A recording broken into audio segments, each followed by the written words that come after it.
जैसा कि आप लोगों ने फर्स्ट चैप्टर कवर कर लिया था, आपका फर्स्ट चैप्टर कंप्लीट हो गया है क्लास 7th में। अब हम पढ़ेंगे क्लास 7th का सेकेंड चैप्टर जिसका नाम है फ्रेज। तो चलिए आइए स्टार्ट करते हैं। तो सबसे पहले आप लोग चैप्टर का नेम डाल लोगे अपनी नोटबुक पर और चैप्टर डाल लोगे, इसके बाद फिर हेडलाइन डालोगे। ठीक है, सभी लोग अपनी नोटबुक पर राइट करते रहिएगा। ओके, जब बुक पर फिल करना होगा तो ओनली एक्सरसाइज फिल कर लेंगे। A group of words that make some sense but not complete sense is called phrases. ऐसे ग्रुप ऑफ वर्ड्स जिनका कुछ सेंस तो होता है, सम सेंस देते तो हैं, कुछ मीनिंग तो होती है उनकी, but not complete sense is called phrases. जिसका कंप्लीट सेंस नहीं होता है, कुछ सेंस होता है बट कंप्लीट नहीं होता, उसको हम बोलते हैं फ्रेजेस।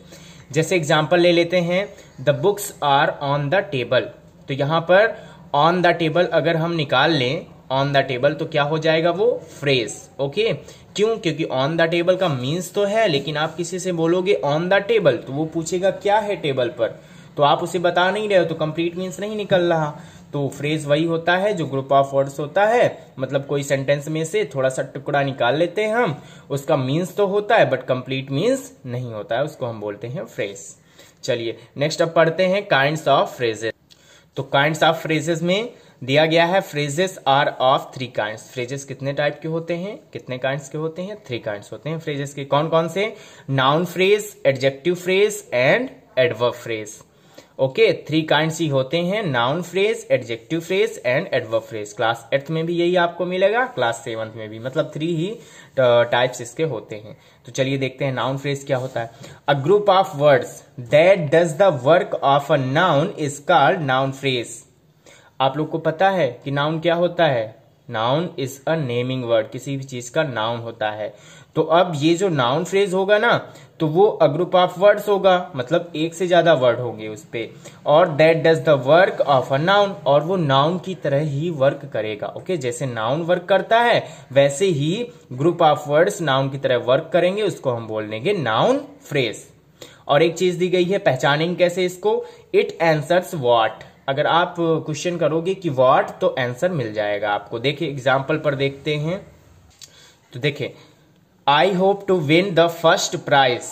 अब यहां पर मीन्स क्या निकल रहा है? I hope to win the first prize, मैं आशा रखता हूं कि मैं फर्स्ट प्राइज जीत जाऊंगा। ठीक है, तो यहां पर अगर आप लोग व्हाट से क्वेश्चन पुटअप करते हो तो आपको फ्रेज मिलेगा। ओके, और वो फ्रेज कौन सा होगा? Noun phrase. देखना, आई होप टू विन, मैं कैसी आशा रखता हूं, मतलब क्या जीतने की आशा रखता हूं, तो द फर्स्ट प्राइज, आंसर मिल गया। जब हम क्या से क्वेश्चन पुटअप करते हैं और कोई फ्रेज मिलता है हमको, तो वहां पर क्या हो जाता है हमारा? Noun phrase. ओके, जैसे हम सब्जेक्ट में हु से क्वेश्चन पुटअप करते हैं कि कौन वर्क को करता है, वैसे ही इस पे व्हाट से क्वेश्चन पुटअप करते हैं जब हम नाउन फ्रेज में, तो हमें आंसर मिल जाता है, और आंसर अगर मिलता है तो वो नाउन फ्रेज है, नहीं तो दूसरा है। तो इसमें क्या है? I hope to win the first prize, तो मैं आशा रखता हूं जीतने की। क्या जीतने की? व्हाट, तो द फर्स्ट प्राइज। तो यहां पर क्या हो गया? The first prize, noun phrase. Okay, चलिए सेकेंड एग्जाम्पल भी देख लेते हैं। Reading books is his hobby. तो उसकी हॉबी है, क्या है उसकी hobby? What is his hobby? तो रीडिंग बुक्स, मतलब कि बुक्स को रीड करना उसकी हॉबी है। यहां पर व्हाट का क्वेश्चन निकल रहा है, व्हाट क्वेश्चन का आंसर, तो वो क्या हो जाएगा हमारा? Noun phrase. ओके, समझ में आ गया? चलिए सब लोग अपनी डेफिनेशन नोटबुक पर राइट करिएगा। सेकंड देखते हैं एडजेक्टिव फ्रेज। क्या आपको एडजेक्टिव पता है? एडजेक्टिव क्या होता है? एडजेक्टिव क्वालिफाइज अ नाउन और प्रोनाउन। एडजेक्टिव नाउन या प्रोनाउन की क्वालिटी को बताता है, यानी उसके बारे में कुछ बताता है। तो यहां पर एडजेक्टिव आ गया तो एडजेक्टिव फ्रेज भी आएगा। क्यों? क्योंकि वहां पर तो ग्रुप ऑफ वर्ड है, 1 या 2 वर्ड होते हैं, और उस पर एडजेक्टिव में ओनली 1 वर्ड होता है। तो देख लेते हैं, group of words that does the work of an adjective. जैसे नाउन हमने पढ़ा ना, वैसे ही हमको क्या पढ़ लेना है? एडजेक्टिव। एक ग्रुप ऑफ वर्ड्स होंगे जो क्या करेंगे, मतलब कि एडजेक्टिव का वर्क करेंगे। ग्रुप ऑफ वर्ड्स जब एडजेक्टिव का वर्क करते हैं तो उसको हम बोल देते हैं एडजेक्टिव फ्रेज। Okay, clear? अब इसका एग्जाम्पल में क्या दिया गया है? I have a ring made of gold. अगर हम इसको कर दें I have a gold ring, तो गोल्ड क्या हो जाएगा? एडजेक्टिव। क्यों? क्योंकि रिंग की क्वालिटी बता रहा है। और यहाँ पर भी आई हैव अ रिंग, मैं एक रिंग रखता हूं मेड ऑफ गोल्ड, जो किसकी बनी है? गोल्ड की। यहाँ पर ग्रुप ऑफ वर्ड यानी 1 2 3 यानी 3 हो गए, यानी ग्रुप ऑफ वर्ड्स हो गए। ओके, तो यहाँ पर ये क्या हो जाएगा हमारा?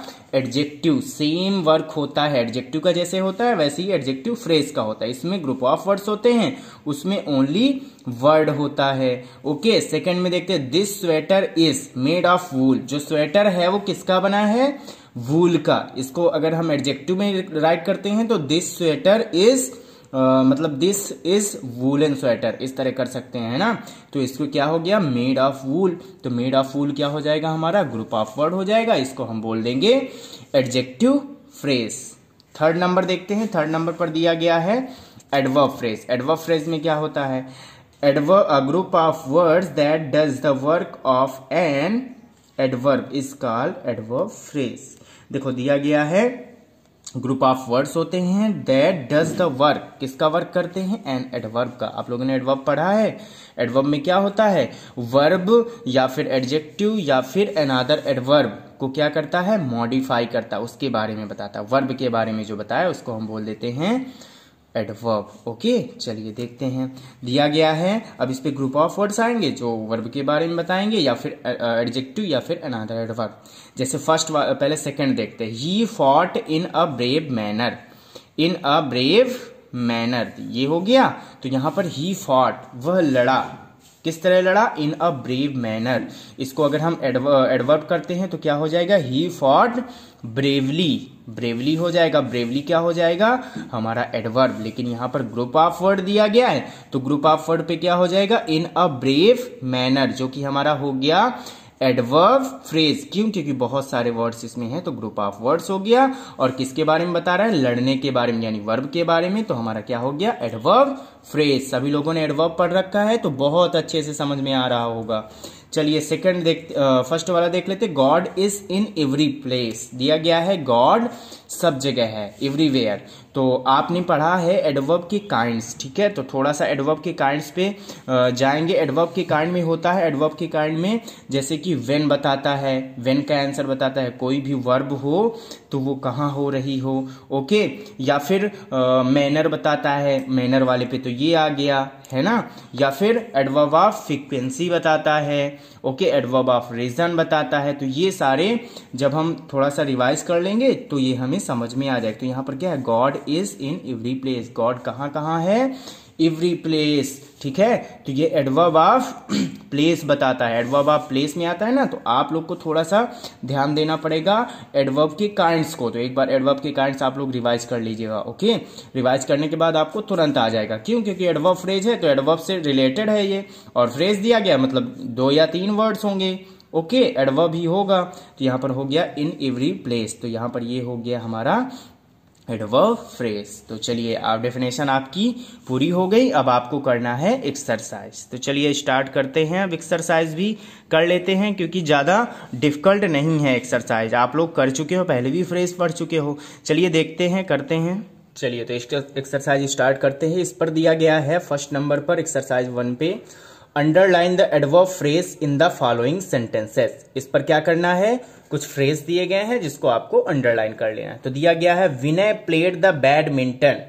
यहां पर दिया गया विद ग्रेट स्किल। तो विद ग्रेट स्किल क्या हो जाएगा? हमारा फ्रेज, ओके। यहां पर ये सब्जेक्ट हो गया, ये वर्ब हो गया, ये ऑब्जेक्ट, और ये आपको दिख रहा है फ्रेज है, मतलब कि ग्रुप ऑफ वर्ड्स है जिसका मीन्स तो है लेकिन कंप्लीट मीन्स नहीं है। अब सेकंड पे देखते हैं। At that time mister Modi was in Nainital. तो मिस्टर मोदी सब्जेक्ट हो गया, ये हेल्पिंग वर्ब इन नैनीताल, ठीक है। इसके बाद ये दिया गया है एट दैट टाइम, तो ये यहां पर क्या हो जाएगा? Phrase. Put your shoulder to the wheel. अब यहां पर क्या दिया गया? To the wheel. तो व्हील क्या हो गया? हमारा फ्रेज। फिर I thank you with all my heart. I thank you with all my heart, ये सब्जेक्ट हो गया, ये वर्ब और ये ऑब्जेक्ट। बाकी ये बचा ग्रुप ऑफ वर्ड से जिसको बोल देंगे हम, ये क्या है? हमारा फ्रेज। तो विद ऑल माई हार्ट हो गया यहां पर फ्रेज। 5 नंबर पर दिया गया है his honesty and sincerity. Paid him a great respect. Honesty and sincerity, ये क्या हो गया, यहां तक सब्जेक्ट हो गया ये पूरा, और इसके बाद ये पेड क्या हो गया, वर्ब हो गया, हिम ऑब्जेक्ट, बाकी ये ग्रेट रिस्पेक्ट दिया गया है। एक ग्रेट रिस्पेक्ट क्या हो जाएगा हमारा फ्रेज, और ग्रेट रिस्पेक्ट हो गया फ्रेज। 6 नंबर पर Anil is living in a short time, तो यहां पे क्या हो जाएगा, इन अ शॉर्ट टाइम, ये क्या हो गया हमारा फ्रेज। ओके, चलिए अब नेक्स्ट देखते हैं एक्सरसाइज। एक्सरसाइज 2 पे क्या दिया गया है, change the adjective phrase in the following sentences in adjective, choose words from the box.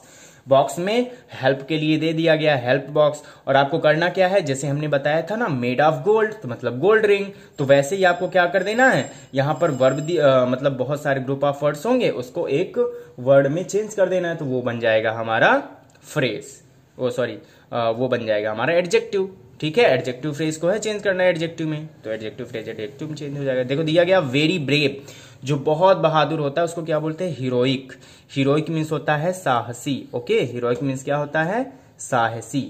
तो वेरी ब्रेव बहुत बहादुर या साहसी, तो यहां पर हो गया हीरोइक डीड्स डिजर्व प्रेस, तो यहां पर वेरी ब्रेव को हमने किस में चेंज कर दिया, हीरोइक में। ओके, फिर देखते हैं the atmosphere was of wonder, दिया गया है एटमॉस्फियर कैसा है, ऑफ वंडर मतलब वंडरफुल है, तो आप क्या कर दोगे, the atmosphere was wonderful. Okay, अब आपको ये जो एक्सरसाइज है वो सारी टेक्स्ट बुक पर करनी है, ओनली डेफिनेशन आपको नोटबुक पर करनी है।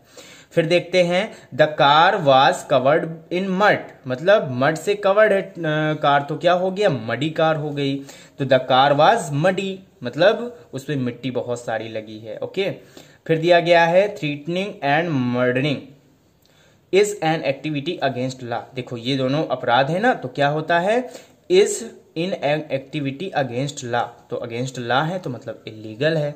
लीगल क्या हो जाता है, जो लॉ के अकॉर्डिंग चलता है, ठीक है, अगेंस्ट चलता है तो क्या हो जाता है, वो हमारा इलीगल हो जाता है। तो यहाँ पर क्या कर देंगे, ये पूरा नोट कर देंगे, यहाँ पर इज एन एक्टिविटी, और अगेंस्ट लॉ की जगह क्या कर देंगे हम यहाँ पर, इलीगल। ओके, ये वाला सेंटेंस आ नहीं रहा था, तो आप क्या कर लोगे, इसको यहां से राइट कर लेना नीचे से। ओके, ठीक है, तो आप लोग राइट कर लेना, ठीक है, या फिर आप लोग अंडरलाइन भी कर सकते हो, कितना पूरा नोट कर देना है, बाकी इसको चेंजमेंट कर देना है, बाकी तो आप समझदार हो। चलिए 5 नंबर देखते हैं, I was given a job of response, ठीक है, रिस्पॉन्स पर जॉब दे रहा है तो क्या है, रिस्पॉन्सिबल हो गया, तो I was given a job responsible. Okay, तो एक्सरसाइज 2 भी कंप्लीट हो गया, इसमें था कुछ नहीं, अंडरलाइन करना था, और ये तो बिल्कुल इजी था, आप लोग थोड़ा सा सेंस लगाओगे तो आ जाएगा। ओके, अब देखते हैं हम एक्सरसाइज 3 पर। एक्सरसाइज 3 में क्या दिया गया है, चलिए देख लेते हैं। Fill in the blanks with noun phrase of your own, दिया गया है नाउन फ्रेज आपको खुद से फिल करना है। हाँ, तो खुद से फिल करना है तो आप जरूरी नहीं कि यही वाला फिल करो, आपको जो सुटेबल लगता है, जो आपको समझ में आए, कोई एग्जांपल आता हो तो आप फिल कर सकते हो। फर्स्ट नंबर दिया गया है इज एन इलीगल एक्ट, तो कौन सा इलीगल एक्ट होता है, आप कुछ भी कर सकते हो, तो हमने क्या कर दिया, किलिंग समवन। और ये बात याद रखिएगा कि ओनली वन वर्ड मत फिल करिएगा, जैसे आपने बोल दिया कि मर्डरिंग ऊपर दिया गया तो मर्डरिंग फिल कर दिया, तो ये थोड़ा सा रॉन्ग हो जाएगा। क्यों, क्योंकि हमें नाउन नहीं फ्रेज फिल करना है, यहाँ पर नाउन फ्रेज फिल करना है, तो यानी 2 वर्ड्स तो होने ही चाहिए, ठीक है, जब 2 वर्ड्स होंगे तभी वो ग्रुप ऑफ वर्ड्स बनेगा और वो फ्रेज होगा। अगर आपने सिंपल एक मर्डरिंग फिल कर दिया 1 वर्ड तो वो हो जाएगा हमारा नाउन, तो वो फिर रॉन्ग हो जाएगा यहाँ पर, क्योंकि हमें नाउन फ्रेज फिल करना है। तो यहाँ पर क्या हो गया, killing someone is an illegal act, वही है मर्डरिंग को कर दिया किलिंग समवन, ठीक है, किसी को मारना क्या है, इलीगल एक्ट है। ओके, फिर सेकंड देखते हैं is good for healthy life, तो ये यहां पर नहीं आ रहा था तो यहां पर कर दिया, आप लोग भी कर सकते हो। ड्रिंकिंग इनफ वाटर, जब आप पर्याप्त पानी पियोगे ना तो आप हेल्दी रहोगे, ठीक है, वो गुड होता है हेल्दी लाइफ के लिए। तो थर्ड नंबर देखते हैं अब, सी होप्स, फिर दिया गया है to eat an ice cream. Okay, to eat an ice cream, वह आशा रखती है क्या, टू ईट एन आइसक्रीम। और देखो एक चीज और, यहाँ पर नाउन फ्रेज दिया गया है ना, तो सब में अगर आप व्हाट से क्वेश्चन पुटअप करते हो ना तो आपका आंसर मिलने वाला है। देखो दिया गया what is an illegal act, तो हमने कर दिया किलिंग समवन, क्या है इलीगल एक्ट, किलिंग समवन। यहाँ पर दिया is good for healthy life, क्या है, ड्रिंकिंग इनफ वाटर। ओके, क्या आंसर निकल रहा है, व्हाट का आंसर निकल रहा है। फिर देखो सी होप्स, वह आशा रखती, क्या आशा रखती है, टू ईट एन आइसक्रीम, एक आइसक्रीम खाने की। फिर boys enjoy, 4 number, boys enjoy playing cricket, क्या इंजॉय करते हैं, प्लेइंग क्रिकेट। ओके, चलिए अब नेक्स्ट कर लेते हैं। चलिए देखिए 5 नंबर पर फिल नहीं था तो फिल कर दिया। देखो हो गया डू यू माइंड, आप अपने अकॉर्डिंग फिल कर सकते हो। Do you mind strange noise, तो यहाँ पर क्या दिया गया, क्या आप माइंड करते हो क्या स्ट्रेंज नॉइज, तो यहाँ पर ये हो गया स्ट्रेंज नॉइज, यहाँ पर क्वेश्चन मार्क लगा दोगे। अब आपका एक्सरसाइज हो जाता है कंप्लीट। ठीक है, आप इन सेंटेंसेज में से कुछ भी कर सकते हो। आपको कोई और मतलब कि हेल्दी लाइफ के बारे में कोई चीज़ और राइट करनी तो राइट कर सकते हो। ठीक है, इलीगल एक्ट कोई और है तो आप राइट कर सकते हो। ठीक है, चलिए अब एक्सरसाइज आपकी हो जाती है कंप्लीट। तो आप सभी लोग नोटबुक पर डेफिनेशन राइट कर लेंगे और अपनी टेक्स्ट बुक पर एक्सरसाइज कर लेंगे। चलिए अब अगले वीडियो पर मिलते हैं नेक्स्ट चैप्टर पर, चैप्टर 3 क्लॉजेस।